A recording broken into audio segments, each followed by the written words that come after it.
여러분 안녕하십니까? 안녕하십니까? 조길남 TV의 조길남 기사입니다. 여기가 어딘지 아십니까? 용문산입니다. 일어나면 고민이 많이 됩니다. 갈 곳이 너무 많아요. 화진포 해수욕장, 거진항, 송지호 해수욕장. 야, 고성으로 날아가고 싶죠. 잡느냐고, 그 욕구를 억누르냐고 힘듭니다.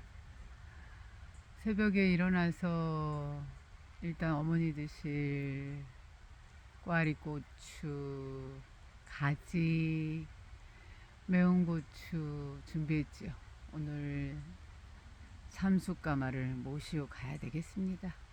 어머니 거기서 드셨던 소주 한잔하고 상추하고 삼겹살 계속 얘기하십니다. 그래서 일정을 1번을 그걸 잡고서 했습니다. 중요한 건 뭡니까? 가장 중요한 건 새벽에 먼저 그냥 일어나자마자 제일 먼저 이제 집안일을 그렇게 해서 이제 1시간 반을 했습니다. 드실 거를 이제 준비를 한 거죠.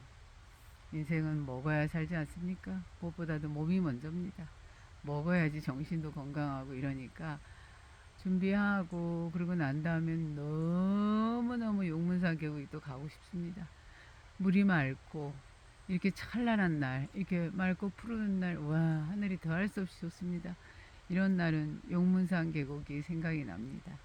그래서 할 수 없이 또 저도 모르게 차를 끌고 용문산 계곡으로 넘어오지 않습니까? 진짜 이거 모자가 이렇게 왔다 갔다 갔다 왔다 합니다. 제가 오늘도 어제 머리와 똑같으므로 그냥 벗어버리죠 뭐. 똑같으므로 어쩔 수 없이 모자를 썼는데 그냥 벗고 하지요 뭐. 그나물에 그 밥이죠 뭐. 그 모습이나 저 모습이나 다 똑같기 때문에 오늘은 아침 일찍 동영상을 찍은 이유는 단 한 가지죠. 이 싱그럽고 찬란하고 아름답고 우와 대단한 이 자연이 여러분에게 주는 혜택이 얼마나 많은가 알으셨으면 좋겠어서 동영상을 촬영했습니다. 자연 정말 빛나고 화려하고 아름답지 않습니까? 제가 이렇게 돌려서 여기저기 다 보여드리고 있어요. 너무 아름답기 때문에 여기 지금 그 용문산 있지 않습니까?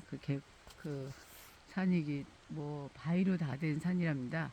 제가 맨발을 벗고 이렇게 있으니까 염려를 또 이렇게 해주시네요. 사람은 너무 염려증에 걸려있다는 생각을 제가 아프고 나서 알게 되었습니다. 미리 걱정을 하시더라고요. 다가오지 않은 일들에 대해서.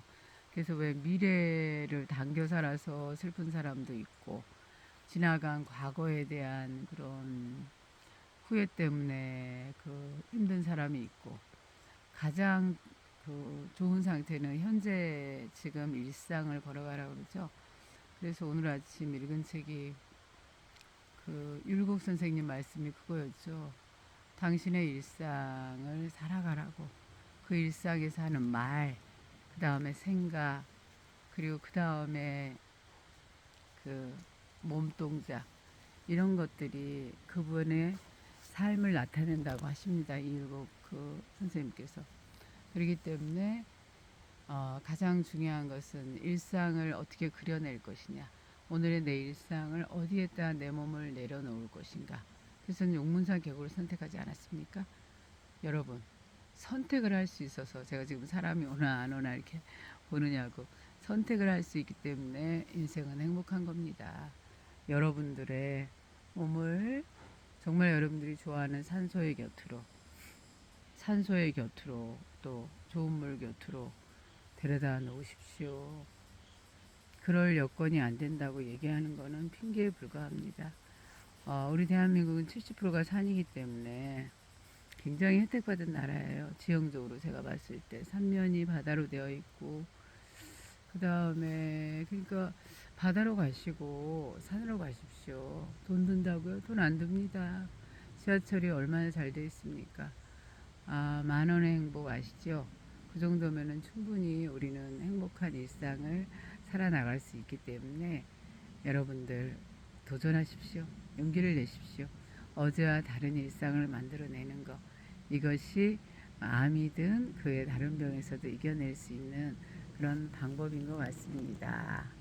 자, 그러면 저는 소유를 일찍이 좋아하지 않았죠. 청빈한 생활까지는 아니라 하더라도 자족한 생활을 했어요. 그런데도 왜 암이 걸렸니 너? 이렇게 또 물으실 거잖아요. 간단하죠. 암은 자기가 자기를 괴롭혀서 생기는 게 암입니다.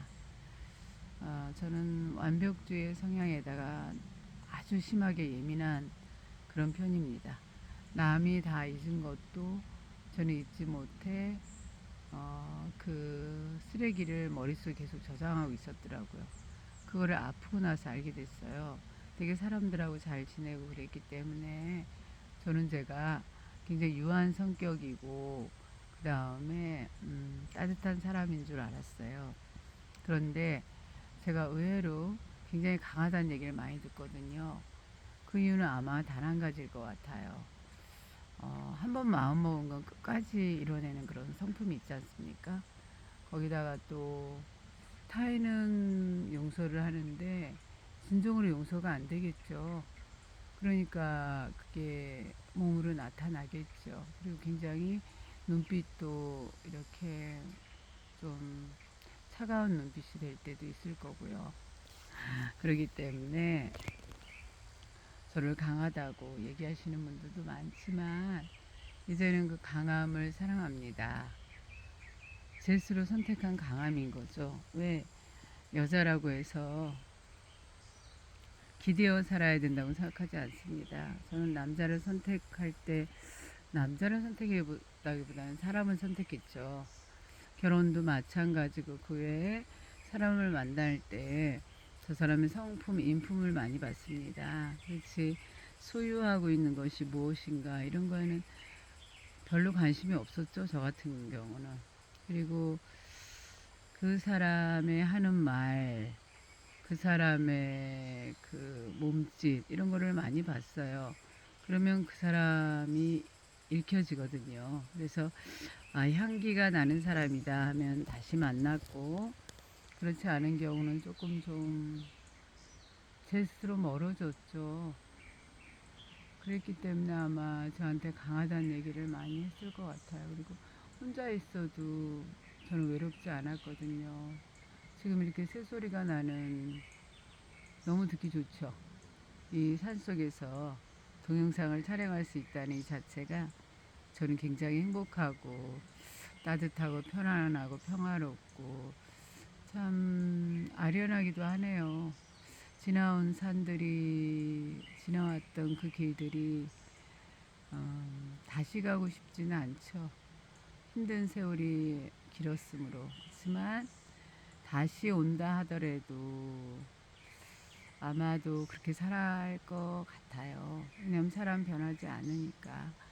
대신에 지금은 좀 단단해져서 이렇게 깊은 산 중에 홀로 살기도 하고 또 이렇게 산속에 와서 즐거운 오늘의 일상을 또 시작을 하면서 그 책을 이제 독서를 하니까 정신이 단단해지고 정신이 단단한 건 결국 육체를 어, 강건하게 육체를 강하게 만드는 거거든요.